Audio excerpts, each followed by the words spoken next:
Hello friends, నమస్తే. Welcome back to tarot with Shri Vishishta. మీరు అందరూ కూడా ఆనందంగా ఆరోగ్యంగా ఉన్నారని ఆశిస్తున్నాను. ఎవరైతే ఇప్పటివరకు నా ఛానల్ని సబ్స్క్రైబ్ చేసుకోలేదో అందరూ కూడా నా ఛానల్ని లైక్ చేయండి, షేర్ చేయండి, కామెంట్ చేయండి, సబ్స్క్రైబ్ చేయండి.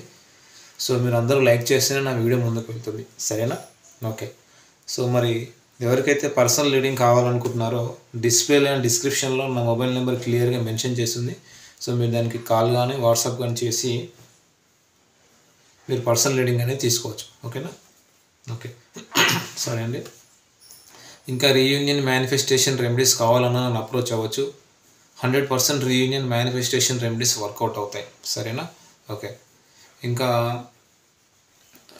ఈరోజు మరి తిథి వారము నక్షత్రం ప్రకారము సో శ్రీ విశ్వావసు నామ సంవత్సరం దక్షిణాయనం వర్ష ఋతువు శ్రావణ మాసం బహుళపక్షం సో ద్వాదశి. ఓకేనా? ద్వాదశి పునర్వసు నక్షత్రం ఈరోజు. ఓకేనా? మరి ఈరోజు మిథున రాశి వాళ్ళకి తులారాశి వాళ్ళకి చెప్తాను, సరేనా? సో మిథున రాశి వాళ్ళు వచ్చేసి ఇష్ట దేవత స్మరణం చేసుకోండి. ఓకేనా? ఇంకోటి తులారాశి వాళ్ళు వచ్చేసి శ్రీ మహాలక్ష్మి ధ్యానం చేసుకోండి, చాలా అద్భుతమైన ఫలితాలు ఉంటాయి. ఓకేనా? ఇంకా వచ్చేసి ప్రేమ సమస్యలు, పెళ్లి సమస్యలు, వివాహంలో సమస్యలు, ప్రేమికుల మధ్య గొడవలు, నెగిటివ్ ఎనర్జీ, సో ఈ బ్లాక్ మ్యాజిక్ అంటే చేతబడి, సో వ్యాపారంలో సమస్యలు, విద్య, వ్యాపారము, ఉద్యోగము, విదేశీ ప్రయాణము, ఆస్తి తగాదాలు, కోర్టు కేసులు, సో ఇట్లాంటి వశీకరణం, ఇట్లాంటి వాటికి సంబంధించి మీకు ఏదైనా సమస్యలు ఉంటే సో వాటికి సంబంధించి మీరు కాల్ కానీ వాట్సాప్ కానీ చేసి సో వీటికి సంబంధించి ఏదైనా సమస్యలు ఉంటే మీరు నాకు కాల్ కానీ వాట్సాప్ కానీ చేయొచ్చు.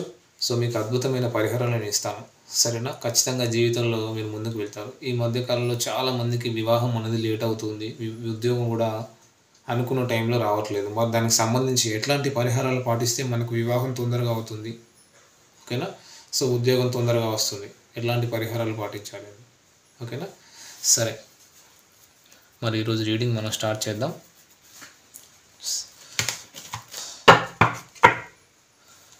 సో ఎవరికైనా సరే రీయూనియన్ మేనిఫెస్టేషన్ రెమెడీస్ కావాలన్న వాళ్ళు ఎవరైనా సరే నన్ను అప్రోచ్ అవ్వండి. మీకు రీయూనియన్ మేనిఫెస్టేషన్ రెమెడీస్ నేను ఇస్తాను. 100% మీరు ముందుకు వెళ్తారు ఖచ్చితంగా, ఓకేనా?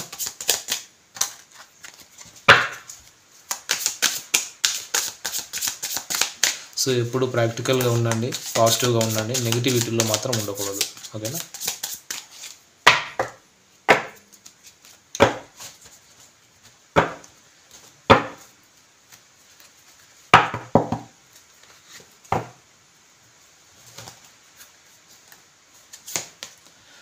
The Lovers card, the Empress, the High Priestess, the Tower card,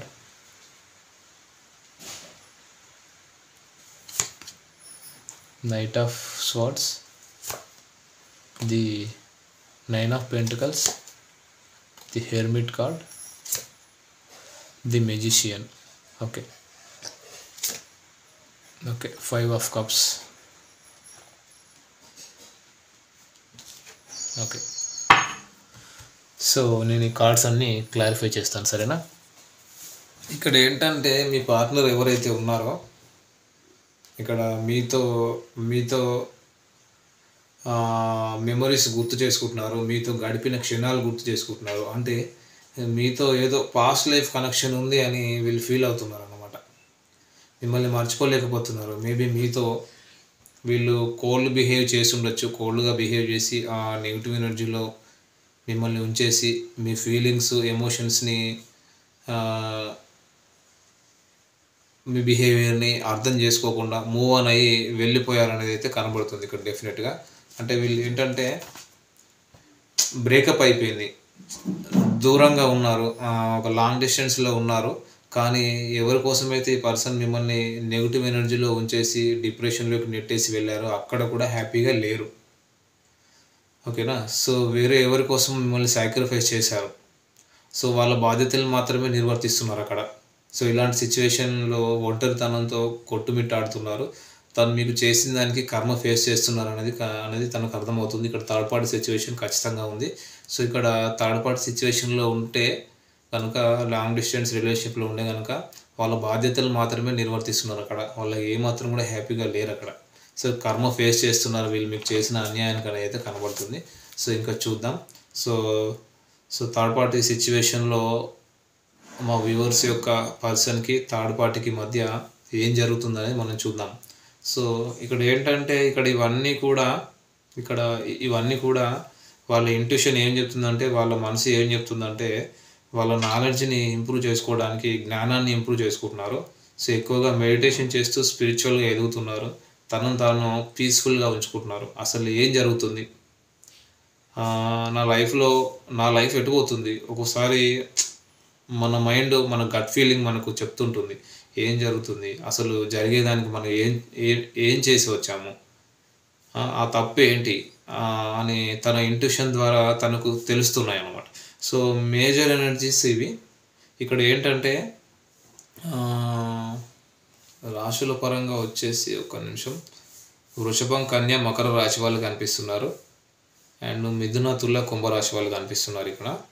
అంటే ఎక్కువగా వచ్చేసి ఇక్కడ వృశ్చిక రాశి, కర్కాటక, మకర రాశి వాళ్ళ ఎనర్జీ ఎక్కువగా వచ్చేసింది. ఎమోషనల్గా, స్పిరిచువల్గా, డివోషనల్గా వీళ్ళు స్పిరిచువల్లీ ఆ ఎమోషన్స్ కూడా బయటికి కనిపించట్లేదు. అంటే ముందు ఒకలాగా బయట ఒకలాగా కనిపిస్తున్నారు వీళ్ళు. అంటే నాలెడ్జ్ని గెయిన్ చేసుకుంటున్నారు. ఎక్కువగా డివోషనల్గా ఉంటున్నారు వీళ్ళు. డెఫినెట్గా ఎక్కువగా డివోషనల్గా ఉంటున్నారు. టెంపుల్స్కి ఎక్కువగా వెళ్ళడం చేస్తున్నారు. తనలో నెగిటివిటీస్ ఏమున్నాయి, తను ఎక్కడ కరెక్టు, ఎక్కడ రాంగు, పాజిటివ్స్ ఏంటి, నెగిటివ్స్ ఏంటి, నేను చేసిన తప్పేంటి, ఎక్కడ తనను తను మార్చుకోవాలి, తన తప్పును తెలుసుకోవాలి, జ్ఞానాన్ని పెంచుకుంటున్నారు వీళ్ళు. సో వాళ్ళిద్దరి మధ్య మదర్ ఇష్యూస్ అయినా ఉండాలి, లేదంటే మిస్అండర్స్టాండింగ్స్ అయి ఉండాలి, డిప్రెషన్ అయినా అయి ఉండాలి. అంటే ఒంటరితనం. సో ఇక్కడ ఏంటంటే వీళ్ళు ఎవరితో మాట్లాడకుండా ఒంటరిగా ఉండడము, మేబీ తను థర్డ్ పార్టీ సిచ్యువేషన్లో ఉన్నా కూడా అది ఫ్యామిలీ కావచ్చు, అంటే పేరెంట్స్ కావచ్చు, రొమాంటిక్ థర్డ్ పార్టీ కావచ్చు, పరిస్థితులు కావచ్చు, సిచ్యువేషన్స్, సర్కమ్స్టెన్సెస్, మదర్ ఇష్యూస్ కావచ్చు, ఏదైనా సరే తను ఉన్న సిచ్యువేషన్లో హ్యాపీగా లేరు. ఇంకోటి పైకి మాత్రం ఈ పర్సన్ చాలా హ్యాపీగా ఉన్నాను అన్నట్టు కనిపిస్తారు. ఏ లోటు లేదు, నేను ఈ ప్రపంచంలోనే చాలా లక్కీ అండ్ హ్యాపీయెస్ట్ పర్సన్ లాగా అని ఇంప్లిమెంట్ చేస్తున్నారు. కానీ వాస్తవానికి అది కరెక్ట్ కాదు. మేబీ సొసైటీలో తను గవర్నమెంట్ పొజిషన్లో అయినా ఉండాలి, లేదా ఒక మంచి పొజిషన్, ఒక కమాండింగ్ అథారిటేటివ్ పొజిషన్లో ఉండాలి. సో ప్రైవేట్ ఫర్మ్ అయినా సరే హై పొజిషన్లో ఉండాలి, లేదా తన ఫ్యామిలీ రెస్పాన్సిబిలిటీస్ చూసుకుంటూ దాంట్లో నిమగ్నమైన ఒక పర్సన్ లాగా కనిపిస్తున్నారు. అంటే తన రెస్పాన్సిబిలిటీస్ విషయంలో కూడా బాధ్యతలు నిర్వర్తిస్తున్నారు. కేవలం తన బాధ్యతలు మాత్రమే నిర్వర్తిస్తున్నారు. ఒకవేళ ఈ పర్సన్ ఆల్రెడీ మ్యారీడ్ అయి ఉంటే సమ్ అదర్ పర్సన్ తోటి అక్కడ తన బాధ్యతలు, తన ధర్మం మాత్రమే నిర్వర్తిస్తున్నారని కనపడుతుంది. ఒక హ్యాపీనెస్ లేదు ఆ పర్సన్ దగ్గర. పైకి మాత్రం చాలా షో ఆఫ్ చేస్తుంటారు. నేను హ్యాపీగా ఉన్నాను, చాలా హ్యాపీగా ఉన్నాను అని షో ఆఫ్ చేస్తున్నారు. తనను మార్చుకోవడానికి క్రియేట్ చేసుకుంటున్నారు. అంటే లేని ఉన్నట్లుగా క్రియేట్ చేయడం, అంటే జిమ్మిక్కులు అనమాట. మనసులో బాధపడుతున్న ఫీలింగ్స్ ఉన్నా కూడా బయటకు కనిపించకుండా మ్యానిపులేట్ అంటే ఒక జిమ్మిక్కులను మ్యానిపులేట్ చేయడం, ఇవన్నీ కనబడుతున్నాయి. సో కానీ లోపల తన లైఫ్లో చాలా డిసప్పాయింట్మెంట్ ఉంది. లిటరల్లీ ఏడుస్తున్నారని చెప్పొచ్చు నిజంగా చెప్పాలంటే. సో ఇంకా వచ్చేసి ఇక్కడ కన్యా రాశి ఎనర్జీ చాలా కనబడుతుంది, మరియు వృషభ రాశి ఎనర్జీ కూడా కనబడుతుంది. మరి ఇది మీ పర్సన్ మీరే చూసుకోండి. ఇక్కడ ఎమోషనల్గా బ్యాలెన్స్ చేసుకుంటూ ఫ్యూచర్ గురించి పేషెన్స్గా ఎదురు చూడటమే జరుగుతుంది. అంటే నాకు మంచి రోజులు వస్తాయి, సో సిచ్యువేషన్స్ అన్నీ ఇంప్రూవ్ అవుతాయి, సిచ్యువేషన్స్ నాకు అనుకూలంగా మారుతాయి, so good days will come అని ఇక్కడ ఎదురైతే ఈ పర్సన్ చూస్తున్నారో, బయటికి షో ఆఫ్ చేసుకుంటున్నారో, ఆ లైఫ్ ఈ పర్సన్ అంటే ఒక మంచి రోజులు వస్తాయి, ఆ మంచి రోజు నేను గడపాలని ఎదురు చూస్తున్నారు. ఎందుకంటే తన లైఫ్లో అది లేదు కదా, తన లైఫ్లోకి అది రావాలి. అంటే వీళ్ళు పైకి షో ఆఫ్ చేస్తున్నారు అంతే, మ్యానిపులేట్ చేస్తున్నారు అంతే. వాళ్ళ ఫ్యామిలీతోనూ జాబ్లో హ్యాపీగా ఉన్నట్లు పోర్ట్రేట్ చేస్తున్నారు అంతే. కానీ అస్సలు హ్యాపీగా లేరు. అక్కడ థర్డ్ పార్టీ సిచ్యువేషన్ డిఫరెంట్గా కనపడుతుంది. థర్డ్ పార్టీ సిచ్యువేషన్లో ఏమాత్రం హ్యాపీగా లేరు. చాలా బలవంతంగా తన బాధ్యతల్ని ఈడ్చుకుంటూ వస్తున్నారు అనేది కనబడుతుంది డెఫినెట్గా. సో మేబీ ఇక్కడ రొమాంటిక్ థర్డ్ పార్టీ సిచ్యువేషన్ అయితే అక్కడ కూడా తను హ్యాపీగా లేరండి. సో లిటరల్లీ చాలా పశ్చాత్తాపడుతున్నారు, రిగ్రెట్ ఫీల్ అవుతున్నారు, లోన్లీగా ఫీల్ అవుతున్నారు. ఎందుకంటే ఇక్కడ థర్డ్ పర్సన్కి మీ person already manipulator. Third person చాలా ప్రాక్టికల్ పర్సన్ అన్నమాట, ఎమోషనల్ పర్సన్ కాదు. థర్డ్ పర్సన్ అనే వ్యక్తి అసలు ఎమోషనల్ పర్సన్ కాదు. ఇక్కడ కూడా ఎమోషన్స్ లేవు, లాజికల్ పర్సన్ అన్నమాట. థర్డ్ పర్సన్ రూడ్ పర్సన్ అన్నమాట, లాజికల్గా ఆలోచిస్తుంటారు. మైండ్ గేమ్స్ ఆడే పర్సన్ అన్నమాట. ఈ పర్సన్ ఎందుకు అక్కడ రిగ్రెట్ అవుతున్నారంటే ఇక్కడ పాస్ట్ పర్సన్ ఎవరు, మీకు చేసిన అన్యాయానికి రిగ్రెట్ ఫీల్ అవుతున్నారు, పశ్చాత్తాపడుతున్నారు, మీతో మెమోరీస్ గుర్తు చేసుకుంటున్నారు. అంటే పాస్ట్లో మీరు కలిసిన సిచ్యువేషన్స్ కావచ్చు, మీతో గడిపిన క్షణాలు కావచ్చు, అవన్నీ గుర్తు తెచ్చుకొని బాధపడుతున్నారు వీళ్ళు. సో నేను ఎంత మాత్రం హ్యాపీగా లేను అని చెప్పేసి కూడా మీ పార్ట్నర్ చెప్తున్నారు. ఒక నెగిటివ్ ఎనర్జీలో టోటల్గా ఒక హ్యాపీనెస్ లేదు, ఒక పాజిటివ్నెస్ లేదు అక్కడ థర్డ్ పార్టీ సిచ్యువేషన్లో. ఓకేనా, మిమ్మల్ని గుర్తు చేసుకుంటున్నారు. అంటే మనసు ఏమో మీ దగ్గర ఉంది, బాడీ మాత్రమే అక్కడ ఉందన్నమాట. అది సో ఏమాత్రం కూడా థర్డ్ పార్టీ సిచ్యువేషన్లో వీళ్ళు హ్యాపీగా లేరని అయితే కనబడుతుంది ఇక్కడ డెఫినెట్గా. ఓకేనా, అంటే మిమ్మల్ని ఇబ్బంది పెట్టి మిమ్మల్ని ఒక నెగిటివ్ ఎనర్జీలో ఉంచేసి మీతో బ్రేకప్ చేసుకొని సపరేషన్ అయ్యి దూరంగా వెళ్ళిపోయి థర్డ్ పార్టీ సిచ్యువేషన్లో వీళ్ళు హ్యాపీగా ఉన్నారంటే హ్యాపీగా అసలు లేరు వీళ్ళు. అది సో థర్డ్ పార్టీ నుంచి మూవ్ ఆన్ అయిపోవాలని కూడా వీళ్ళు అనుకుంటున్నారు డెఫినెట్గా. ఓకేనా, చూడండి లాస్ట్ కార్డు కూడా అదే ఉంది, bottom of the deck 6 of swords.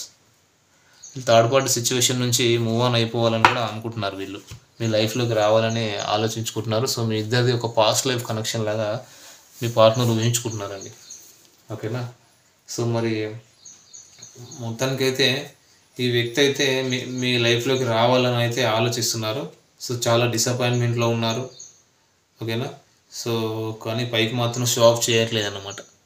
అది సో మరి ఇవి వచ్చేసి ఎనర్జీస్ ఫ్రెండ్స్. మరి ఈ వీడియో కనుక మీకు నచ్చితే లైక్ చేయండి, షేర్ చేయండి, కామెంట్ చేయండి. సో సబ్స్క్రైబ్ చేయడం మాత్రం మర్చిపోవద్దు. ఎవరికైనా సరే రీయూనియన్ మేనిఫెస్టేషన్ రెమెడీస్ కావాలన్నా, పర్సనల్ రీడింగ్ కావాలన్నా నన్ను అప్రోచ్ అవ్వచ్చు. సో అద్భుతమైన పరిహారాలు మీకు ఇస్తాను. సరేనా, thank you friends, all the best.